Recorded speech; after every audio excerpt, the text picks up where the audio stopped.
Spectaculaire encore, qui donne lieu à des images impressionnantes, vous le voyez derrière moi, mais aussi à des situations difficiles pour les habitants. De nombreuses communes alsaciennes ont encore les pieds dans l'eau et la boue ce matin. Secteur touché jusqu'au milieu de la nuit, Benfeld, Urmat, Grèce-Villers, où les pompiers ont encore du travail ce midi.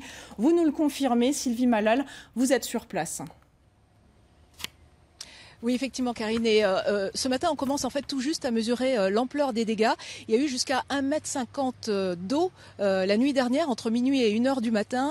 Plus d'une centaine de maisons impactées, des ruelles défoncées, des rues défoncées autour de moi. Alors, je suis avec Clara Thomas, qui est sous-préfet de l'arrondissement de Molsheim. Bonjour. Bonjour.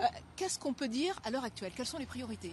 Les priorités, c'était déjà, bien sûr, les hommes et les citoyens. Donc, avec la mise à l'abri des plus fragiles, ce qui a été fait.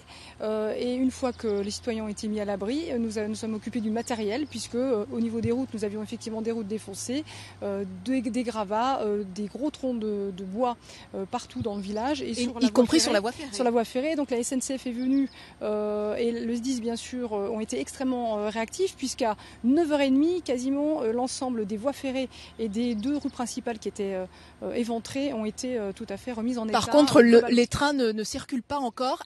Il recommence à pleuvoir là. Quelles sont les consignes? Alors les consignes, bien évidemment, c'est pour l'instant de rester dans sa maison et de veiller déjà à sa maison, à soi-même et à sa maison, et notamment à tous les biens qui pourraient être en projection, des cuves à fioul qui pourraient se retourner. Donc fixer tout ce qui peut être mobile et puis mettre à l'abri et surélever ou aller au premier étage, bien sûr, s'il y a problème. Merci beaucoup. Et puis nous, on a vu ce matin l'entraide entre voisins. Ceux qui ont été moins impactés ont aidé leurs voisins. On a même vu quelqu'un se promener avec du café à offrir à tout le monde. Et c'est vrai qu'il faudra encore des forces pour tout réparer et pour tout nettoyer.